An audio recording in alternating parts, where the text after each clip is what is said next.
Tantor Audio, a division of Recorded Books, presents A Promise Kept, The Muscogee Creek Nation and McGirt vs. Oklahoma by Robert J. Miller and Robbie Ethridge. Narrated by Janet Metzger. Introduction. On the far end of the Trail of Tears was a promise. On July 9, 2020, Justice Neil Gorsuch of the United States Supreme Court wrote these words about the Muscogee Creek Nation, MCN, and its reservation, which is located in modern-day Oklahoma. On that day, the court decided McGirt versus Oklahoma by a 5-4 vote, and held that the constitutionally guaranteed treaty promises the United States made to the MCN from 1832 to 1866 were still binding. Consequently, the reservation that was guaranteed to the MCN by those treaties still exists today. Before the McGirt case was decided, the amount of land over which the MCN government exercised sovereignty and governing powers within the state of Oklahoma was about 135,000 acres. Following the court's ruling in McGirt that the MCN reservation still exists, the area over which the MCN has sovereignty is once again the full 3.25 million acres that were guaranteed to the nation in its 1866 treaty. Oklahoma and Oklahomans will now have to deal with the issues arising from the MCN exercising its jurisdiction and governance over this vastly expanded area. Clearly, the McGirt case has enormous ramifications for the MCN, Oklahoma, and the United States, and for other Indian nations and states across the country. Moreover, in the months following McGirt, multiple Oklahoma state courts, applying the same analysis and precedent of that case, held that 4 other large Indian reservations and 3 smaller Indian reservations still exist in eastern Oklahoma. Now, approximately 43% of Oklahoma, up to 19 million acres of land in the eastern part of the state, is Indian country under federal law, and 1.8 million Oklahomans, about 90% of whom are non-Indians, have discovered that they live on reservations. The McGirt decision itself held that almost 1 million Oklahomans, including 400,000 people in Tulsa, live on the MCN reservation. The subsequent reorganization of the Cherokee Nation Reservation means that Tulsa, the second largest city in Oklahoma, is now located entirely in Indian country on either the MCN reservation or the Cherokee reservation.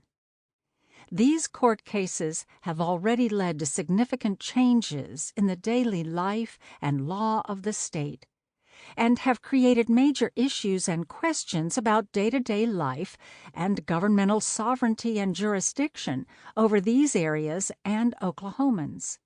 In fact, McGirt has created fear and anxiety for the government of Oklahoma and for some citizens in that state.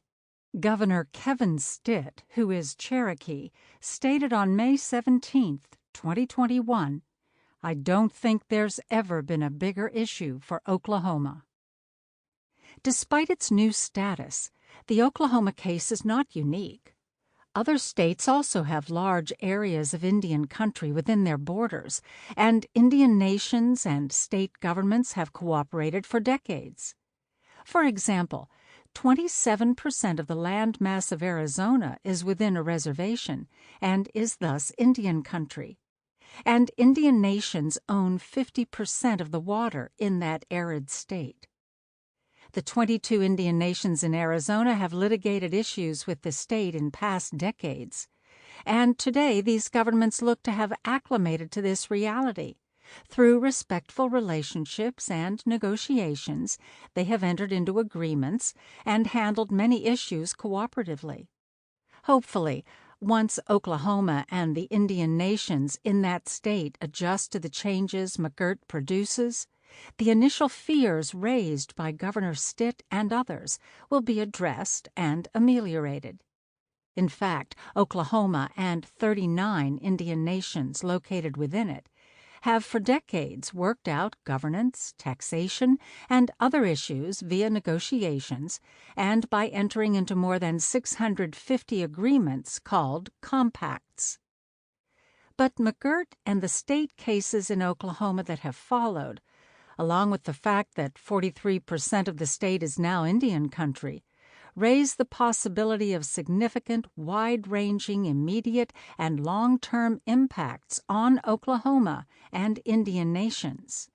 These changes will present obstacles, challenges, and opportunities for all these governments and their citizens, and will raise issues that will have to be resolved by either litigation or negotiation. McGirt was specifically about state or federal criminal authority over an Indian who had committed a crime on a reservation.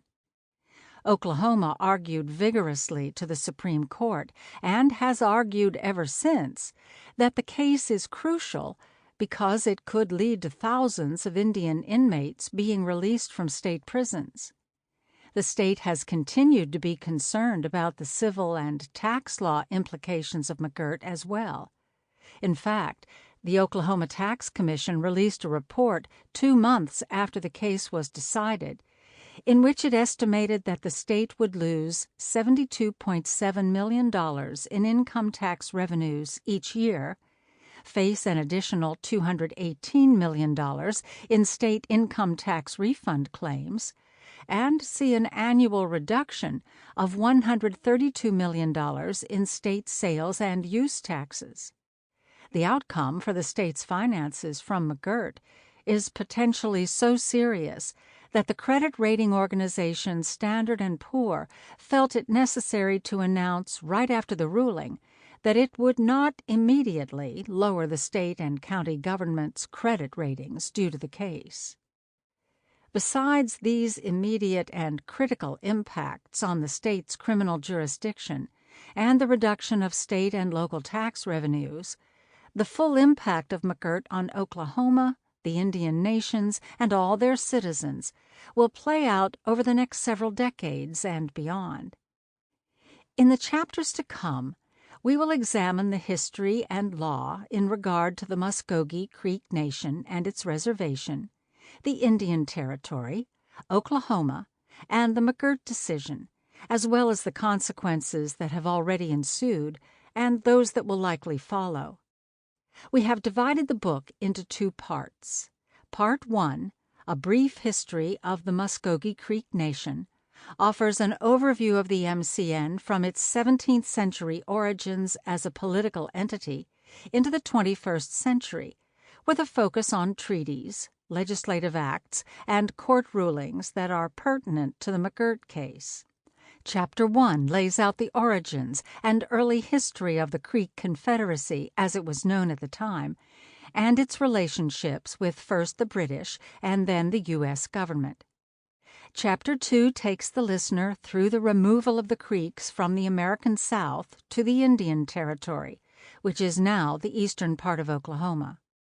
Chapter 3 explores the history of the MCN reservation in the Indian Territory. Chapter 4 delves into the history surrounding Oklahoma's and Oklahomans' encroachments on the MCN, its reservation, and the Creek people, and the presumed disappearance of the MCN reservation. Part 2, the McGirt case, focuses exclusively on McGirt versus Oklahoma and the Supreme Court's ruling in the case. Chapter 5 examines the 20th and 21st century case law that preceded and set the legal context for the court's decision. Chapter 6 then closely analyzes the case, which agreed that the MCN reservation continues to exist today. Chapter 7 presents a detailed analysis of the legal precedents that control the changes and consequences that are taking place on the MCN reservation and within the other newly re-recognized Indian reservations. We also attempt to foretell some of the unknowns, the issues yet to be defined, that will control and impact the future of these reservations. We conclude with our thoughts and hopes about what the future decades hold for the MCN, other Indian nations, Oklahoma, and the Indian and non-Indian peoples within it, and the United States after McGirt.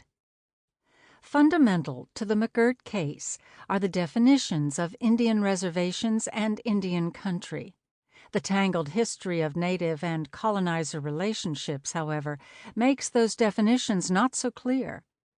European countries that attempted to colonize North America were interested in building empires by acquiring land and resources and subjugating native peoples. After the founding of the United States, Americans embraced the same goals for the new nation. In fact, in a letter dated September 7, 1783, General George Washington reiterated these goals and laid out many of the principles that became federal Indian policy for nearly 200 years. Washington was writing in response to a congressional committee request for his opinion on what sort of relationship the new United States should forge with the Indian nations. Washington had eyed Indian territories since he was a young man, and he, along with most Americans, understood that the acquisition of Indian lands would form the national territorial base of the new United States. He was also concerned about waging costly wars with Indians for acquiring their lands. With these things in mind, Washington suggested that the U.S. Congress acquire Indian lands by means of legal purchases through treaties. To delineate the boundaries between native land holdings and those of the states, Washington suggested that Congress draw a boundary line between the new American states and Indian country, but he noted that care should be taken neither to yield nor to grasp at too much. He also encouraged the United States to engage in trade with Indian peoples to fix them strongly in our interest. In his words, "Policy and economy point very strongly to the expedience of being upon good terms with the Indians, and the propriety of purchasing their lands in preference to attempting to drive them by force of arms out of their country, which, as we have already experienced, is like driving the wild beasts of the forest, when the gradual extension of our settlements will as certainly cause the savage as the wolf to retire, both being beasts of prey, though they differ in shape. In a word, there is nothing to be obtained by an Indian war but the soil they live on, and this can be had by purchase at less expense and without that bloodshed." The lethal nature of this advice is obvious. First, Washington expressly compared human Indians to animals, the savage as the wolf, both being beasts of prey, though they differ in shape. Second, he voiced two common opinions among Americans at the time, that native peoples were like beasts of the wild, and that the United States would spread across the continent and acquire all native lands. Not surprisingly, as we will hear, the U.S. from its inception as a nation adopted Indian policies expressly designed to achieve land acquisitions. The policies initially followed Washington's advice for a treaty system dedicated to peaceful land purchases. But when native peoples resisted and the treaty system faltered, federal policies became more coercive, harsh, and violent. In 1849, federal Indian policy for lands west of the Mississippi ostensibly moved away from treaties, but in practice treaties were formulated until 1871 and even thereafter. Called treaty substitutes, these were negotiated agreements between the United States and Indian nations enacted by the U.S. Congress as congressional laws. The purpose of many of these congressional laws was to establish a reservation system. The reservation era was relatively short-lived, from 1849 to 1887. But it came to define the land claims of many native nations. The United States has long made other federal reservations of lands that are unrelated to Indian law. In those situations, the federal government removes a specific plot of land from the public domain, the public lands owned by the U.S. for the benefit of American citizens, and reserves that plot as a federal reservation for various purposes, like military bases and national parks and forests. These lands remain publicly owned in a sense, but they have been reserved or set aside for a specific purpose, and the American public has fewer rights in these reserved areas than they might have in the federal lands of the public domain. Indian reservations are somewhat similar, but they differ in significant ways from the federal reservations just mentioned. One difference is that the tribal nation, not the federal government, was reserving the specific plot of land from their tribal domain. In other words, under the reservation system, the federal government allowed a tribe to reserve a small area of land for its reservation out of a much larger land mass that the tribe already owned and governed, and whose ownership may or may not have been recognized by the federal government. The Indian nation would then, usually under some compulsion, agree to sell the remaining territory to the United States through treaties. The tribe retained the reserved plots for their homes, towns, and livelihoods.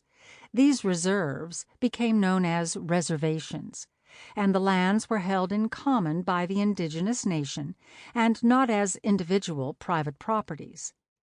In a 1905 landmark case, the U.S. Supreme Court, interpreting tribal treaty fishing rights in the Pacific Northwest, recognized that the lands called reservations and the rights defined in those treaties were not gifts from the United States because they were not a grant of rights to the Indians, but a grant of rights from them, a reservation of those granted. Consequently, in those situations, it was the Indian nation and the native peoples who reserved specific rights and reservations for themselves out of a greater pool of rights and lands they had previously owned.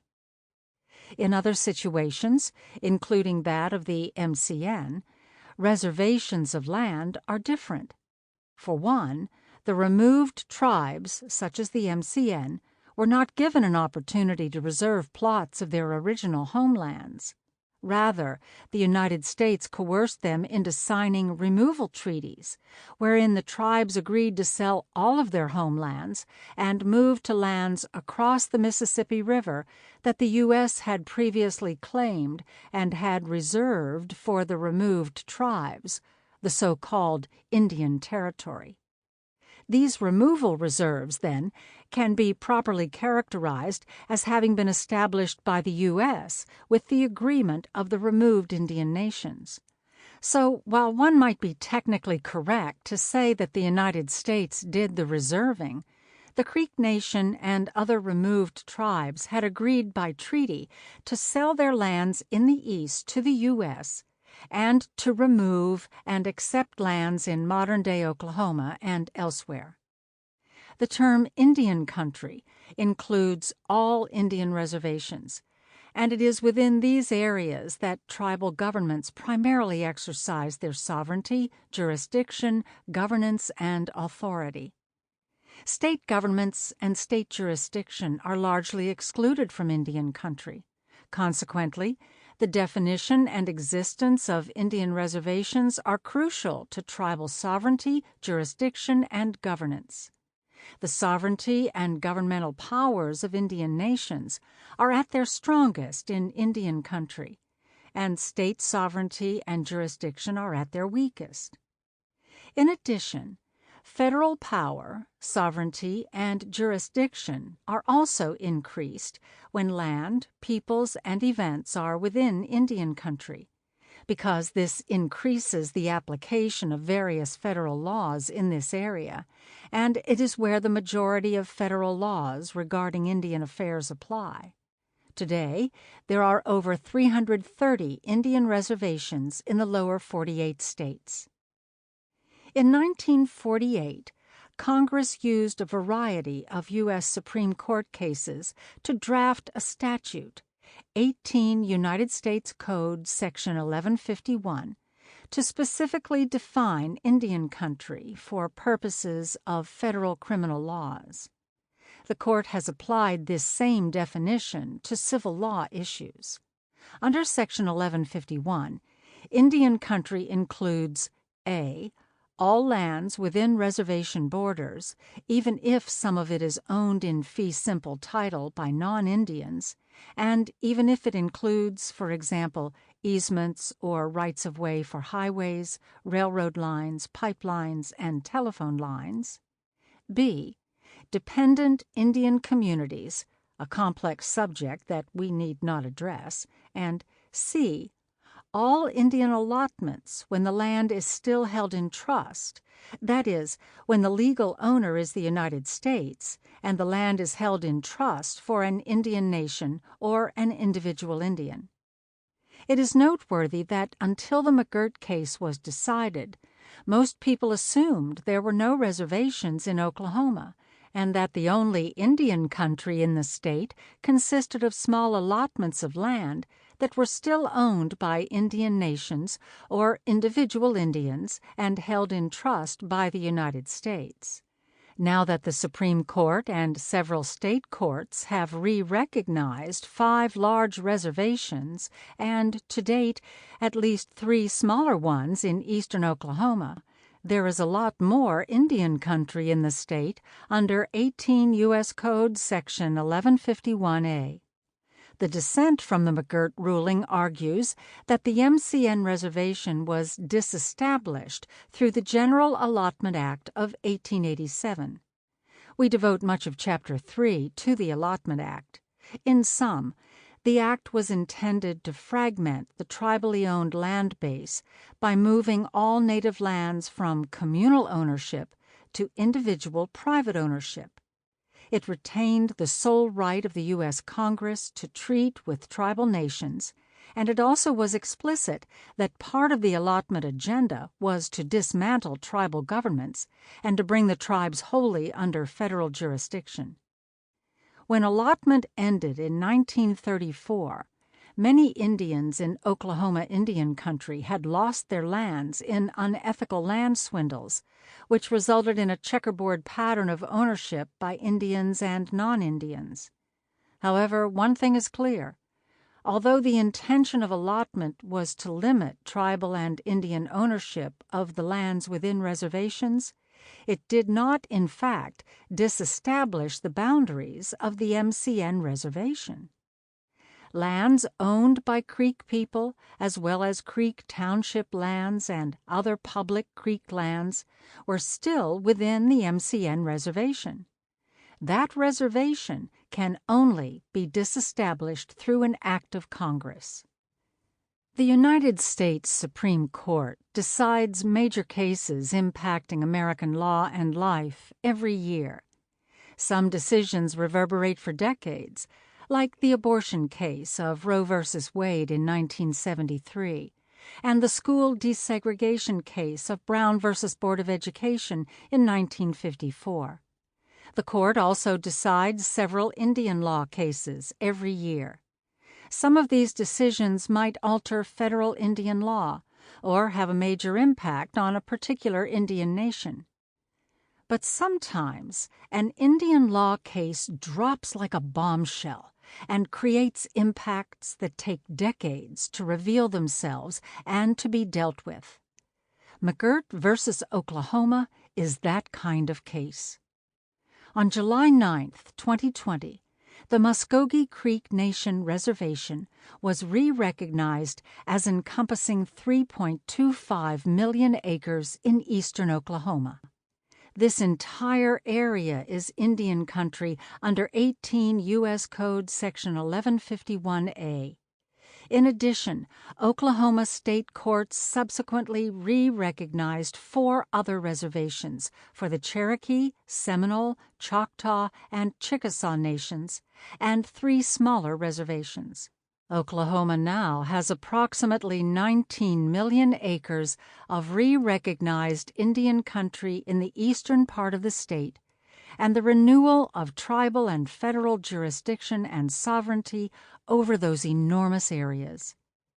McGirt poses crucial challenges for Oklahoma, the Indian nations, and the United States.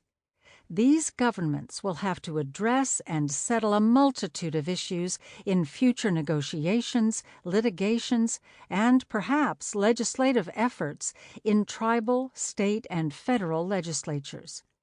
There is no question that McGirt has already impacted and will continue to impact daily life and governance in Oklahoma for all peoples and all governments, and for decades to come.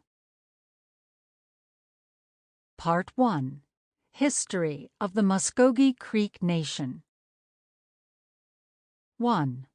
The origins and early history of the Muscogee Creek Nation. Although McGirt v. Oklahoma explicitly involves contemporary Creek Indians in the present-day state of Oklahoma, to fully understand the import and impact of the case and the promise made and kept, one must begin the story with the origins and consolidation of the Muscogee Creek Nation, MCN, in the 16th, 17th, and 18th centuries. The MCN originated in the present-day states of Alabama and Georgia when the pre-colonial Native South was fundamentally transformed during the crucible of contact between natives and Europeans. Scholars have identified some of the forces for this transformation. Things such as military losses and cultural exchanges with early explorers and Spanish colonizers in present-day Florida, the introduction of Old World diseases, and the consequences of political and economic incorporation into the modern world economy through a trade in Indian slaves, animal skins, and guns. Across the native South, people had myriad responses to these historical forces, from violence and resistance to accommodation and negotiation. Natives' lives changed from living in a purely Indian world to living in a multicultural, multiracial, globally situated colonial world. A region-wide political restructuring of the native South ensued, and the pre-colonial native polities of the American South transformed into the large Indian nations of the 18th and 19th centuries, the Creeks, Cherokees, Chickasaws, Choctaws, Catawbas, and others. Scholars call these early emergent tribal nations coalescent societies, so named because they were all, to varying degrees, coalescences of people from various fallen pre-colonial polities of various languages and kin groups, from multiple regions, and so on. The MCN, known as the Creek Confederacy in the 18th and 19th centuries, was one such coalescent society, and its origins lie in the deep history of the native presence in North America. This is not to say that Creek history unfolded only when Europeans arrived on the scene. In fact, North American Indian life has undergone many transformations since the initial peopling of America some 15,000 or more years ago, and contact with Europeans was but one of many historic events that initiated profound changes in native life. Discussions of Indian origins usually begin with native origin tales. The Muscogean origin narratives tell of the original Muscogeans emerging from an opening in the earth and a subsequent migration from the west to the east. The point of departure is vague in the narratives, an unnamed place, although usually located west of the Mississippi River. The group was forced. Sample complete. Ready to continue?